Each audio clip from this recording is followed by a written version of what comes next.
বন্ধুরা, তোমরা কি জানো আমাদের সবার কাছেই এমন ৩টি ম্যাজিক চাবি আছে যা দিয়ে জান্নাতের দরজা খোলা যায়?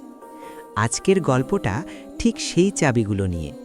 চলো পরিচিত হওয়া যাক ৬ বছরের চঞ্চল এক ছেলের সাথে, যার নাম আহমেদ। ও এতই চটপটে যে মনে হয় ওর পায়ে যেন সবসময় স্প্রিং লাগানো আছে। আর ওর বড় বোন ফাতেমা হলো ঠিক উল্টো, একেবারে শান্ত, যেন এক চলন্ত লাইব্রেরি। একদিন বিকেলের কথা, আহমেদ মাঠ থেকে খেলে ফিরে দেখে টেবিলের উপর একটা ঝকঝকে রূপালি কৌটা, আর তা থেকে বেরোচ্ছে দারুণ একটা ঘ্রাণ। আহমেদ ফিসফিস করে নিজেকেই বলল, এর ভেতর নিশ্চয়ই কোনো গুপ্তধন আছে। টিপ টিপ পায়ে এগিয়ে গিয়ে ঢাকনা খুলতেই ওর চোখ তো ছানা বড়া, ভেতরে টসটসে চকোলেট চিপস বিস্কুট। আহমেদের পেটের ভেতর তখন ইঁদুর দৌড়াচ্ছে। ও ভাবল, একটা নিলে তো কেউ বুঝবে না, এমনকি পিঁপড়ারাও না।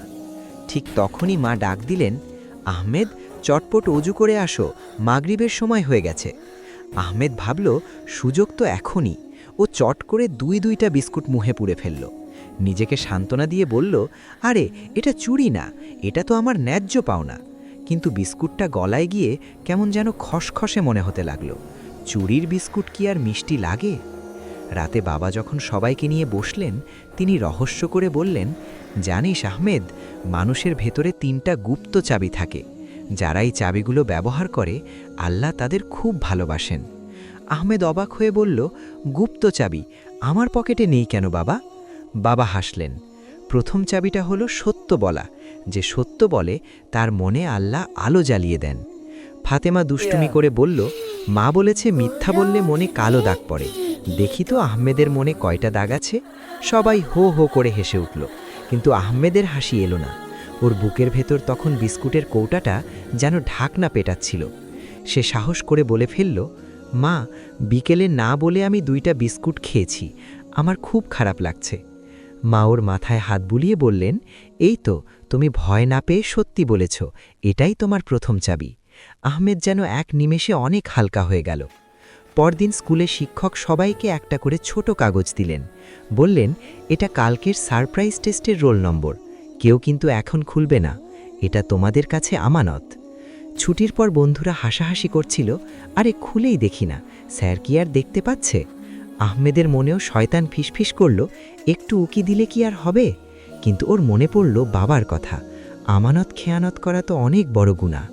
সে বন্ধুদের সাফ জানিয়ে দিল, না, আমি খুলব না।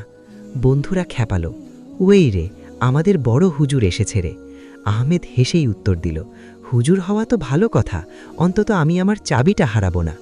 পরদিন যখন দেখা গেল আহমেদের কাগজটা একদম সুন্দরভাবে বন্ধ করা, শিক্ষক সবার সামনে ওর প্রশংসা করলেন। আহমেদ মনে মনে লাফিয়ে উঠল, ইয়েস, 2 নাম্বার চাবিটাও আমার কাছে। বিকেলে আকাশ কালো করে বৃষ্টি নামল। আহমেদের ইচ্ছে ছিল নতুন সাইকেলটা নিয়ে বেরোনোর, কিন্তু মা বারণ করলেন। আহমেদ মুখ ফুলিয়ে বসে রইল।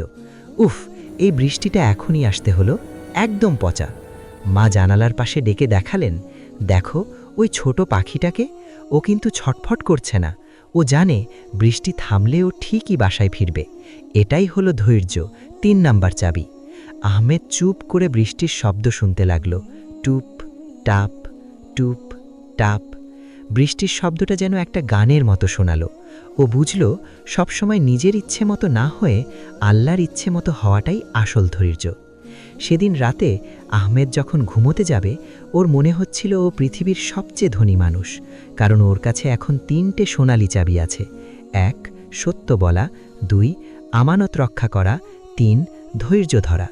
ফাতেমা পাশ থেকে ফিসফিস করে বলল, জানিস আহমেদ, এই চাবিগুলোই কিন্তু আমাদের জান্নাতের পথ দেখাবে।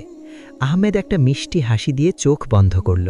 ওর মনে হলো সারা ঘর যেন এক অদ্ভুত সুন্দর আলোয় ভরে গেছে। বন্ধুরা, আহমেদের তো 3টা চাবি পাওয়া হয়ে গেল। তোমরা কি চাও এই ম্যাজিক চাবিগুলো নিজেদের কাছে রাখতে? তাহলে কাল থেকেই শুরু করো সত্য বলা দিয়ে। পরের বার কি তোমরা ফাতেমার কোনো গল্প শুনতে চাও? আমাকে জানিও কিন্তু।